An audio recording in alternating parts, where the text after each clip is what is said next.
नमस्कार, police news में आपका स्वागत है। मैं हूं आपके साथ आज की नजर डालते अभी तक की मुख्य हेडलाइंस पर।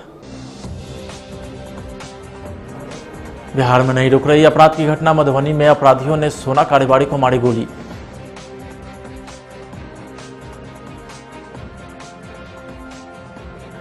रोहतास में अनियंत्रित ट्रैक्टर ने मां बेटे को रौंदा। घटनास्थल पर हुई दोनों की मौत।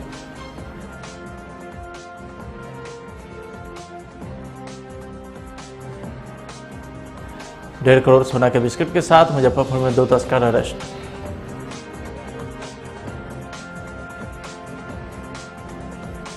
बर्फीली हवा से बढ़ी कनकनी, जमुई रहा सबसे ठंड।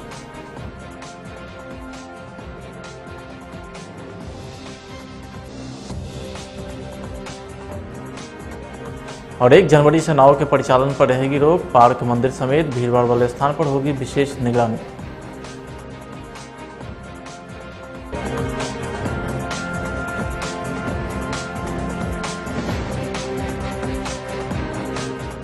अब खबरें विस्तार से।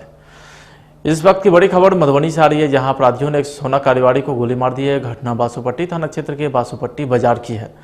घटना के बारे में बताया जा रहा है कि अपराधियों ने गोली मारने के बाद कारोबारी से आभूषण लूटकर फरार हो गए हैं। आसपास के लोगों ने कारोबारी को गंभीर स्थिति में अस्पताल में भर्ती कराया। कारोबारी का इलाज DMCH में जारी है। इसे 2 गोली लगी है। बताया जा रहा है कि सोना कारोबारी दुकान से घर जा रहा था, जिसके पास बैग में रखा लाखों रुपया का आभूषण था। रास्ते में ही अपराध लूटने लगे, लेकिन जिसका जब विरोध किया तो अपराधियों ने उसे गोली मार दी। तो वहीं रोहतास जिले के डेहरी में इंद्रपुरी थाना क्षेत्र के भटौली के पास एक बालू लदे अनियंत्रित ट्रैक्टर ने मां बेटे को रौंद दिया, जिससे दोनों की घटनास्थल पर मौत हो गई है। हादसे के बारे में बताया जाता है कि आलम अंसारी की पत्नी दौलत खातून अपने 4 साल के बेटे के साथ शौच के लिए निकली थी। इसी दौरान सड़क से गुजर रहे अनियंत्रित ट्रैक्टर ने दोनों को कुचल दिया। घटना के बाद कोहराम मचा है। सर, 2 लोगों की मौत हुई है। यहाँ पे क्या मामला है? मामला कि ट्रैक्टर से एक्सीडेंट हो गया है, 2 लोग डेथ कर गए हैं। हम लोग आए, उनको समझाए बुझाए हैं। दोनों को 4-4 लाख का मुआवजा दिया जाएगा। कैसे क्या घटना हुई है यहाँ पे? यहाँ पर सुबह का 5 बज रहा था। ट्रैक्टर वाला बालू लाद के जा रहा था। अवैध खनन चल रहा है, उसी के माध्यम से इस रोड में इतनी बालू चलता है। ट्रैक्टर दोनों एक ही परिवार का माँ बेटा दोनों पर चढ़ाकर गाड़ी को फरार कर दिया। कितना उम्र था बच्चे का? बच्चा का उम्र 3 साल 4 साल के लपेट में है। इसी गांव के रहने वाले? हाँ, भटौली निवासी है। हालम का पत्नी है या बच्चा है। पुलिस आई है? हाँ, पुलिस आई है। क्या मांग है आप लोगों की? मांग यही है, गांव का मांग है कि इस सबको रोजगार मिलना चाहिए। गरीब का बच्चा है, मुआवजा तो मिलबे करेगा सरकार द्वारा जो है।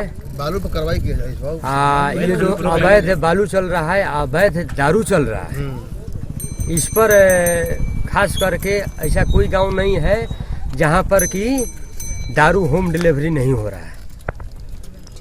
क्या नाम है आपका? जो ट्रैक्टर जो चला रहा है, सब दारू पी के कान में मोबाइल का एथी डाल दे रहा है, बजा रहा है, किसी को सुनाई नहीं पड़ रहा है।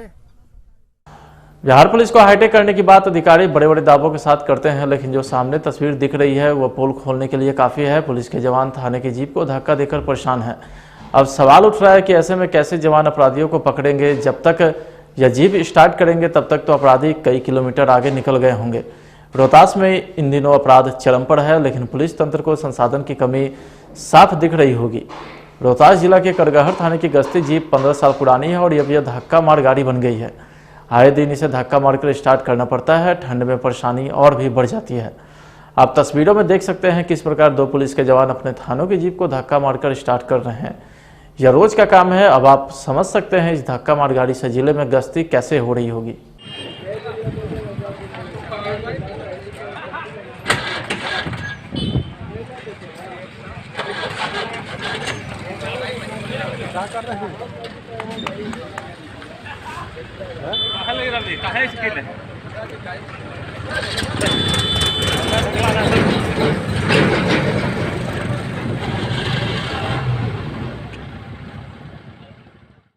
जदयू प्रवक्ता अभिषेक झा ने कहा है कि शिवानंद तिवारी ने चिट्ठी लिखकर कांग्रेस नेतृत्व के बहाने राजद नेतृत्व पर भी अटैक किया है। उन्हें चेताया है। शिवानंद तिवारी जी पुरानी घटनाओं की चर्चा करते हुए पार्टी या पुत्री या लोकतंत्र जैसी बातें कर रहे हैं, लेकिन लोहिया जी के समाजवाद में तो ऐसा कुछ भी नहीं था। कांग्रेस और राजद जैसी पार्टी तो परिवारवाद की जनक रही है। राजद के वरिष्ठ नेता शिवानंद तिवारी जी ने कांग्रेस नेतृत्व पर अटैक करते हुए एक चिट्ठी लिखी है। पार्टी या पुत्र या लोकतंत्र की बात कर रहे हैं। लोहिया जी के समाजवाद में तो ऐसा कुछ भी नहीं था। और टाइमिंग भी क्या चुनी है, जब बिहार के प्रवासी नेता प्रतिपक्ष तेजस्वी यादव जी अपने पिता से मिलने रांची जाने वाले हैं। कहीं पे निगाहें और कहीं पे निशाना, या यूं कह लीजिए कि तिवारी जी का एक तीर से दो निशाना है कि एक तरफ कांग्रेस नेतृत्व को चेता रहे हैं कि पुत्र मोह में पार्टी बर्बाद हो रही है, पार्टी का लोकतंत्र बर्बाद हो रहा है, और दूसरी तरफ राजद नेतृत्व को भी चेता रहे हैं कि भले ही आपको मेरी बात पसंद आए या ना आए, लेकिन सच्चाई यही है कि पुत्र मोह में और परिवार के मोह में आपने सब बर्बाद किया है। वैसे तो महागठबंधन के घटक दलों का यह आंतरिक मामला है, लेकिन शिवानंद तिवारी जी को एक तीर से दो निशाना स्पष्ट जरूर करना चाहिए। शराबबंदी को लेकर के विपक्ष लगातार सरकार को घेर रही है। विपक्ष हमेशा से आरोप लगाती रही है कि बिहार में शराब हर जगह मिलता है। सरकार का शराबबंदी कानून पूरी तरीके से विफल है। इन तमाम मुद्दों को देखते हुए बिहार सरकार अब शराबबंदी कानून पर प्रशासन से सख्ती से निपटने की बात भी कह रही है। तो वहीं जिले के मुसरीघरारी थाना क्षेत्र के गंगापुर के नजदीक मुसरीघरारी थाना प्रभारी के द्वारा माइकिंग कर शराबबंदी कानून को सख्ती से निपटने के लिए ग्रामीण को जागरूक भी किया जा रहा है। विक्रय, खरीद फरोख्त कुछ भी किया जा रहा है तो अविलंब इसकी सूचना मुसरीघरारी थाना को दें। आपका नाम, मोबाइल नंबर गुप्त रखा जाएगा और उसके विरुद्ध कड़ी से कड़ी कार्रवाई की जाएगी।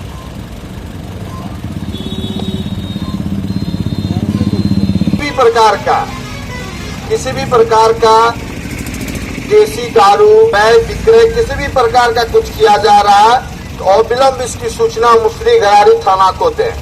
आपका नाम, मोबाइल वालों के विरुद्ध कार्रवाई की जाएगी। सरकार के निर्देश पर और हमारे एसपी साहब के भी निर्देश पर जहां जहां लग रहा है कि शराब बिक रहा है या संभावित ठिकाना है, हम लोग आसपास वहां पे जगह जगह पे जाके छापामारी कर रहे हैं। और जहां कुछ रिकवरी हो रहा है तो उसमें तुरंत केस करके किड्स को भेज। माइकिंग के द्वारा अभी हर क्षेत्र में, संभावित क्षेत्र में लोगों को जागरूक किया जा रहा है। आसपास के लोगों को, यदि उन्हें लगता है कि आसपास के क्षेत्र में कहीं बिक रहा है, इसकी अविलंब सूचना मुसरीघरारी थाना को दें। उसका नाम, मोबाइल नंबर गुप्त रखा जाएगा और बेचने वाले लोगों के विरुद्ध कठोर कार्रवाई की जाएगी।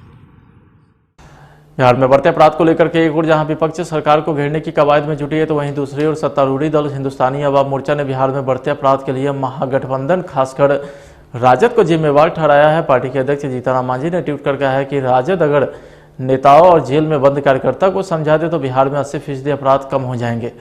जीतनराम मांझी के ट्वीट पर हम के राष्ट्रीय प्रवक्ता दानिश रिजवान ने भी कहा है कि हमारी पार्टी का मानना है कि बिहार में बढ़ते अपराध के लिए राजद मूल रूप से जिम्मेवार है।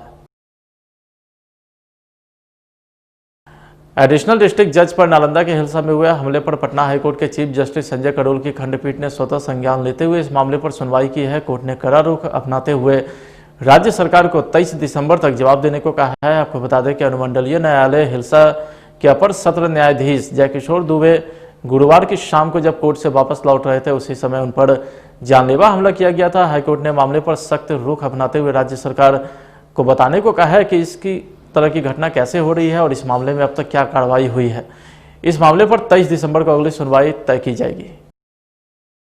मुजफ्फरपुर में 1.5 करोड़ के सोने के बिस्किट के साथ 2 तस्करों को पुलिस ने गिरफ्तार किया है। दोनों तस्कर राजस्थान के रहने वाले हैं और म्यांमार से सोना की तस्करी कर असम के गुवाहाटी में बेचते थे। बताया जा रहा है कि डीआरडीओ को सूचना मिली थी कि मुजफ्फरपुर के अहियापुर में सोना तस्कर ठहरे हुए थे, जिसके बाद गुप्त सूचना के आधार पर डीआरआई ने कार्रवाई करते हुए 1.5 करोड़ के सोना के बिस्किट के साथ 2 तस्कर को गिरफ्तार कर आगे की पूछताछ में पुलिस जुटी है।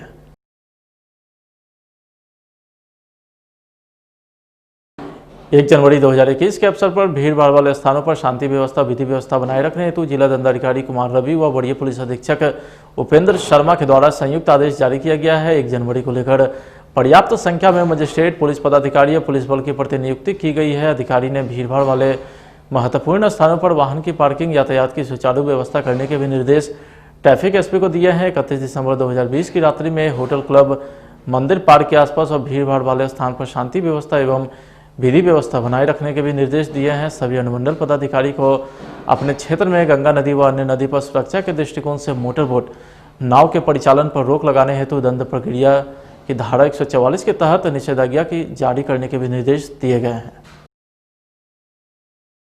मुजफ्फरपुर में सेक्स रैकेट का धंधा चल रहा था। इसमें नाबालिग लड़की को भी बहला फुसलाकर धंधा कराया जा रहा था। इसकी सूचना जैसे ही पुलिस को मिली, पुलिस ने छापेमारी कर भंडाफोड़ कर दिया है। यह कार्रवाई मुजफ्फरपुर की है। छापेमारी के बारे में पुलिस ने बताया कि सूचना मिली थी कि सेक्स रैकेट का धंधा चल रहा था। जब पुलिस ने छापेमारी की तो कमरे से 3 लड़की और 3 पुरुष आपत्तिजनक स्थिति में मिले। सभी को पुलिस ने गिरफ्तार कर लिया है।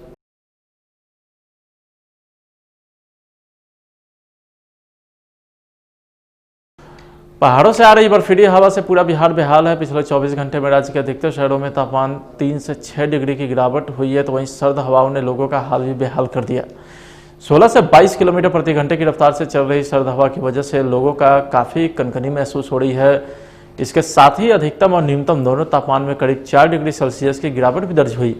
राजधानी पटना में तापमान गिरने से कोल्ड डे जैसे हालात बन गए हैं। सबसे अधिक गया में न्यूनतम तापमान में 6 डिग्री सेल्सियस गिरावट आई है, तो वहीं शुक्रवार को सबसे ठंडा जिला जमुई रहा, जहां न्यूनतम तापमान 4 डिग्री सेल्सियस रिकॉर्ड किया गया है। मौसम वैज्ञानिक का कहना है कि पहाड़ों से 12 से 18 किलोमीटर प्रति घंटे की रफ्तार से चलकर ठंडी हवा का एक झोंका फिर से बिहार में प्रवेश करेगा, जिसके बाद अधिकतम और न्यूनतम तापमान में अभी और गिरावट दर्ज की जाएगी।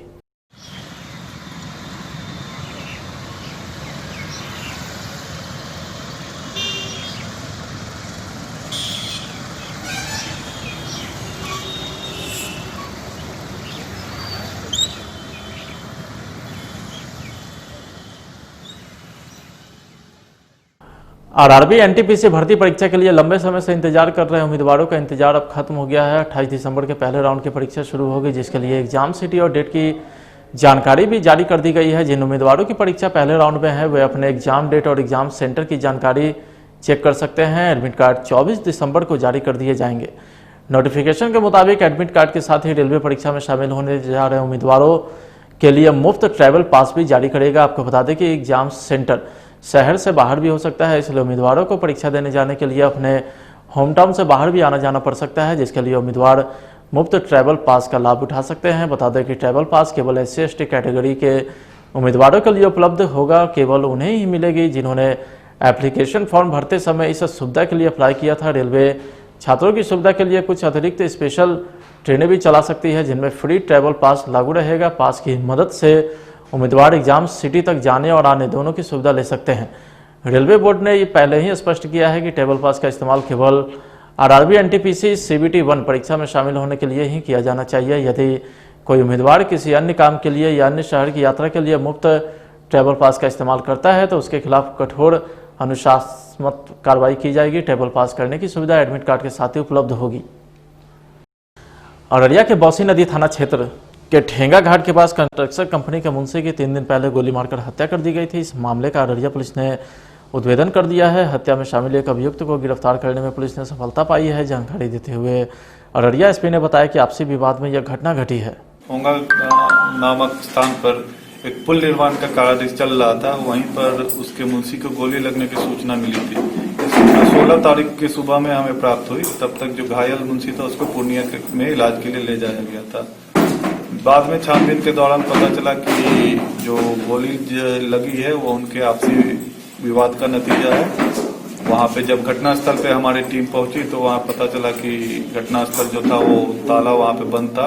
ताला तोड़ के जब हमारी टीम ने वहां प्रवेश किया तो खून के कुछ बूंद और खाने पीने के कुछ सामान वगैरह वहां बिखरे हुए पाए गए थे। आसपास के लोगों से पूछताछ करने पे पता चला कि रात में वहां पे गोलीबारी की घटना हुई थी, जिसके बाद जो घायल मुंशी था, सज्जो यादव नाम था उसका, उसको पूर्णिया जाया गया था। इलाज के क्रम में उसकी मृत्यु हो गई। घटना के उद्भेदन और गिरफ्तारी के लिए तत्काल ही हमने रानीगंज थानाध्यक्ष के नेतृत्व में पुलिस टीम का गठन किया और उसको पूर्णिया भेजा। यहाँ पे जितनी जानकारी मिली थी इकट्ठा करने के बाद फिर वहाँ पे शक के आधार पर कुछ लोगों को जब हम लोग वापस लाए और पूछताछ किए तो पता चला कि उसी कंस्ट्रक्शन साइट के रहने वाले रोहित कुमार, जिनका नाम दिलीप कुमार है, उनके द्वारा गोली चली थी और उससे उनकी मृत्यु हो गई थी।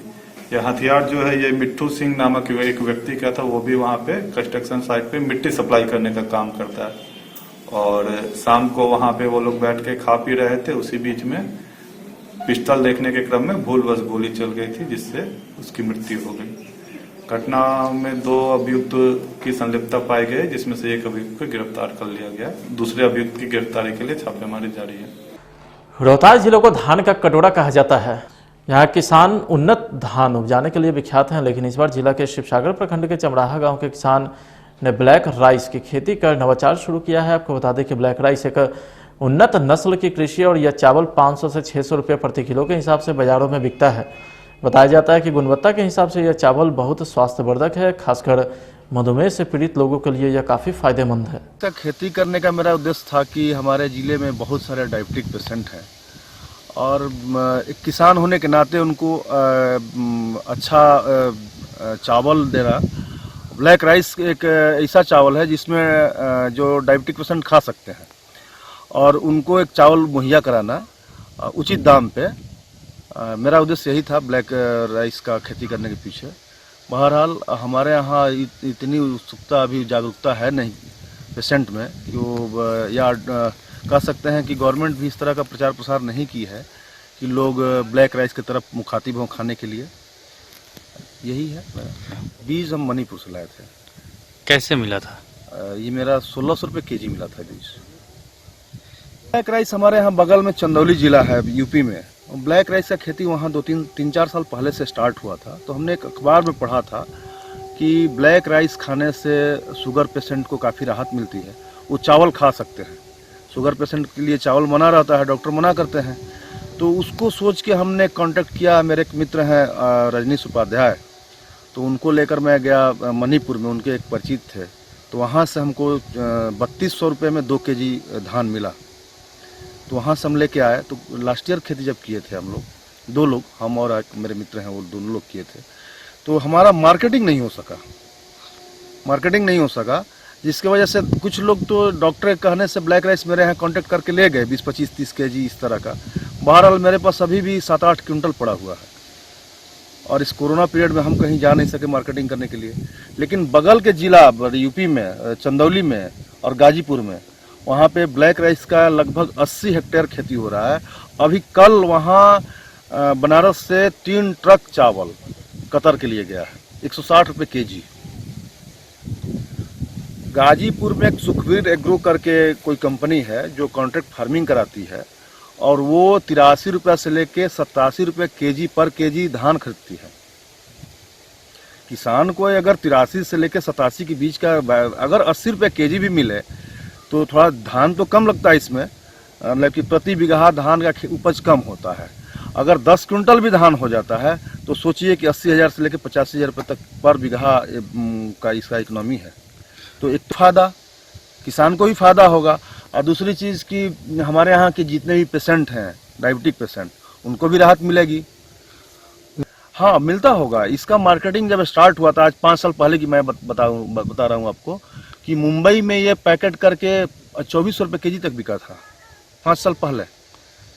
और ऑर्गेनिक, लेकिन ऑर्गेनिक होना चाहिए आपका। हमने अपने तालाब के पानी से ही सिंचाई किया है और एक मतलब 0 फर्टिलाइजर, 0 पेस्टिसाइड, कोई नहीं, खाली गोबर का खाद, बायोजाइम और तालाब का पानी, इसी से खेती किया है। तो वो अगर देखेंगे तो ब्लैक राइस फ्यूचर के लिए किसानों का भविष्य संवार सकता है और बहुत बड़ा ट्रम्प कार्ड होगा किसानी में ये। नहीं, देखिए बेनिफिट हम कैसे कैलकुलेट करें? बेनिफिट जब चावल मेरा नहीं बिका तो बेनिफिट हम कैसे कर सकते हैं? चावल नहीं बिकने का कारण क्या है? चावल नहीं बिकने का कारण यह है कि हमारे यहाँ लोगों में जागरूकता नहीं है कि ब्लैक राइस थोड़ा चिपचिपा होता है बनाने के बाद, इसलिए सापुन होता है। तो जो चावल खाने वाले हैं उतना पसंद नहीं करते हैं। बहरहाल अगर उनको दवाई के रूप में देखा जाए तो वो चावल बहुत ही बढ़िया है और इस चावल का खीर आप खाएंगे तो लाजवाब हो जाएंगे। बहुत बढ़िया पर्पल कलर का खीर बनता है और बहुत ही बढ़िया स्वादिष्ट होता है। सासाराम के भीड़-भाड़ वाले इलाकों में स्थित एक आभूषण दुकान में ठगी करने की कोशिश कर रहा है एक युवक को दुकानदार ने पकड़कर पुलिस को सौंप दिया। घटना नगर थाना क्षेत्र के राज कॉलोनी मोड़ के पास एक आभूषण दुकान की है, जहां एक युवक पीतल का गहना लेकर ज्वेलरी दुकान में आया तथा दुकानदार से सोने का जेवर दिखाने को कहा। इसी बीच अपने पीतल के गहने से उसे बदलने की कोशिश किया, जो दुकानदार ने देख लिया तथा उसे रंगे हाथ पकड़ लिया।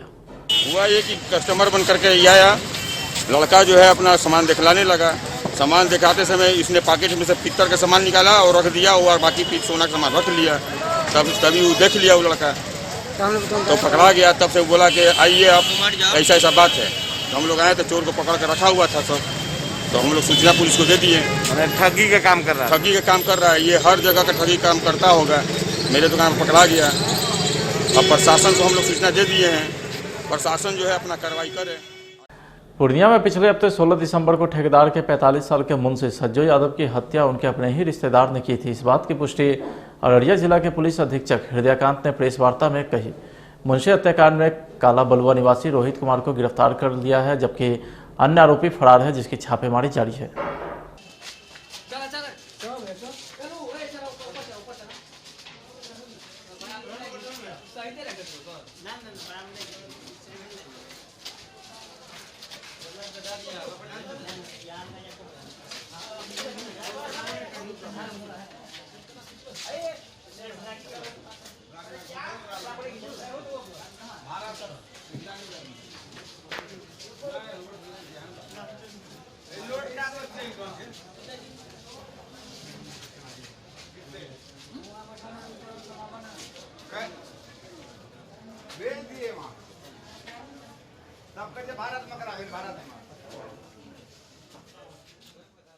पूर्णिया में भारत सरकार की एडिफ योजना के अंतर्गत प्रखंड मुख्यालय बुनियादी केंद्र में सांसद संतोष कुशवाहा, विधायक विजय खेमका के द्वारा संयुक्त रूप से कुल 224 दिव्यांग के बीच निःशुल्क सहायक उपकरण, ट्राईसाइकिल, व्हीलचेयर, बैसाखी, वॉकिंग स्टिक, श्रवण यंत्र सहित अनेक उपकरण का वितरण किया गया। वितरण के दौरान उन्होंने कहा कि केंद्र और राज्य सरकार दोनों ही दिव्यांग के हित के लिए योजना का विस्तार कर रही हैं। जो इसका मानक है कि 80% से जो दिव्यांग हो गए, वैसे तमाम लोगों को मोटर युक्त हम लोग ट्राईसाइकिल और जो मोटर युक्त मशीन देने का हम काम करेंगे। इसके लिए सांसद निधि और माननीय विधायक जी भी बताए कि हम अपनी निधि देंगे, तो इसलिए इसमें निधि की कोई दिक्कत नहीं होगी। और सभी जो इसके लाभार्थी होंगे अगले शिविर में हम लोग मोटर युक्त ही उनको ट्राईसाइकिल या अन्य उपकरण देने का काम करेंगे, ताकि वे उसको अधिक आसान हो जाए, उसका लाभ मिल सके, उसको चलने फिरने में सहूलियत हो। दिव्यांगजनों के हित में जो बेहतर से बेहतर कार्य हो सकता है उसको लेकर हम लोग करने का काम करेंगे। केंद्र की सरकार और राज्य की सरकार दोनों ही सरकारों ने दिव्यांगजनों के लिए समाज के अंतिम पायदान पर बैठे लोगों की भी काम कर रही है, और बेहतर काम कैसे हो इसकी हम लोग चिंता करें। मुजफ्फरपुर संग्रहालय परिसर के धरना स्थल पर फेयर प्राइस डीलर एसोसिएशन ने अपनी विभिन्न मांगों को लेकर के 1 दिवसीय धरना दिया है। बताया गया है कि कोरोना काल में डीलर ने अच्छा काम किया, लेकिन प्रशासन के द्वारा बार बार डीलर को प्रताड़ित किया जाता है। तो वहीं इस धरने के माध्यम से देवन रजक जिला महासचिव ने बताया कि हमको लगातार प्रशासन के द्वारा जांच अधिकारी के द्वारा प्रताड़ित किया जाता है। कोरोना से लेकर के अब तक जो हमारी समस्या हुई, अपने विभिन्न सूत्री मांगों को लेकर के लगातार समाहर्ता मुजफ्फरपुर से बातें होती रही, इसके द्वारा एक भी मांग नहीं मानी गई। पूर्व का मांग जो था वो हमको अप्रैल महीना से लेकर रजिस्टर पर खाद्यान्न को जिला प्रशासन द्वारा प्रतिनियुक्त प्रत्येक डीलर के दुकान पर प्रतिनियुक्त किए गए पदाधिकारी के द्वारा रजिस्टर पर जबरन वितरण करा दिया गया, लेकिन ई पॉस मशीन में खाली नहीं हुआ, जिसके चलते आज भी हम उसको जूझ रहे हैं।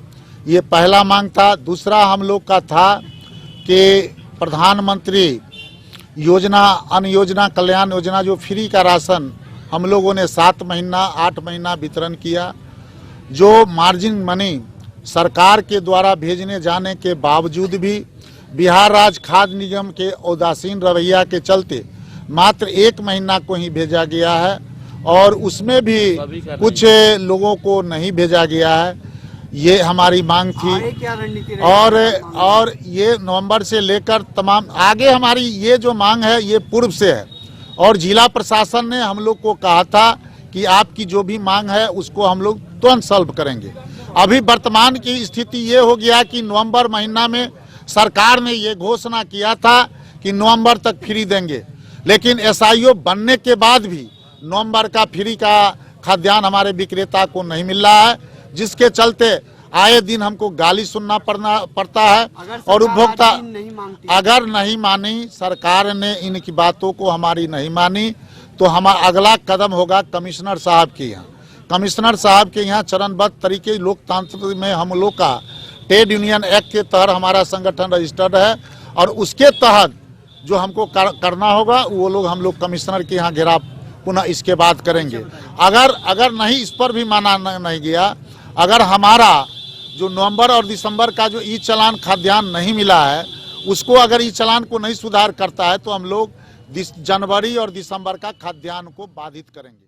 वहीं मुजफ्फरपुर शहर के रमना स्थित गुरुद्वारा के समीप मेयर ने एक सड़क का शिलान्यास किया। इस दौरान उन्होंने सिख भाई की तारीफ की, साथ ही ये भी कहा कि इस मार्ग का नाम इन्हीं के नाम पर रखा जाएगा।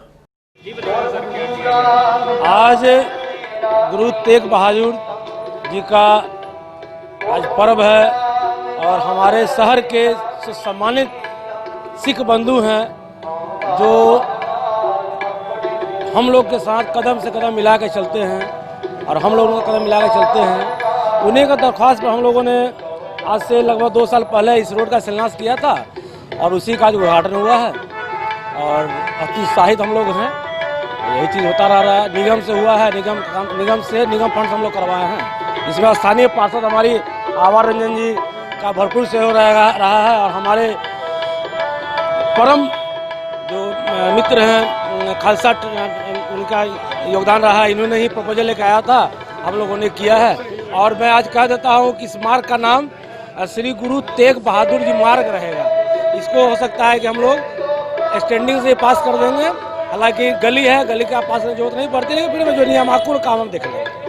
लंबा समय लग गया? नहीं, लंबा समय थोड़ा सा निगम में पैसा नहीं था और इस बीच में कुछ टेक्निकल बातें हो गई जो आपको नहीं बता सकते हैं और ये मैं मान सकता हूँ कि समय लगा है, लेकिन चलिए देर आए दुरुस्त है। सब बाबू गुरु तेग बहादुर जी का कृपा है, माँ दुर्गा मैया कृपा है। मुजफ्फरपुर कोर्ट में सुशांत सिंह आत्महत्या मामले में सुनवाई थी, जिसे लेकर के अधिवक्ता सुधीर ओझा ने बताया कि सुशांत सिंह हत्या मामले में मुजफ्फरपुर के अपर जिला सत्र न्यायाधीश की अदालत में अहम सुनवाई थी। उन्होंने कहा कि सुनवाई के दौरान सलमान खान, करण जौहर, साजिद नाडियावाला, संजय लीला भंसाली, एकता कपूर, भूषण कुमार सभी के अधिवक्ता न्यायालय में उपस्थित हुए और उनके अधिवक्ता ने जवाब दाखिल किया। इसके साथ ही एकता कपूर, भूषण कुमार, दिनेश बिजिया, साजिद नाडियावाल की तरफ से उनके अधिवक्ता ने जवाब दाखिल किया, लेकिन सलमान खान और करण जौहर के अधिवक्ता ने कहा कि जवाब तैयार है लेकिन समय चाहिए। मुजफ्फरपुर के अपर जिला सत्र न्यायाधीश महोदय के यहाँ अहम सुनवाई थी। सुनवाई के दौरान सलमान खान, करण जौहर, साजिद नाडियावाला, संजय लीला भंसाली, एकता कपूर, भूषण कुमार सभी के अधिवक्ता न्यायालय में उपस्थित हुए और उपस्थित होकर के संजय लीला भंसाली की ओर से उनके अधिवक्ता ने जवाब दाखिल किया है।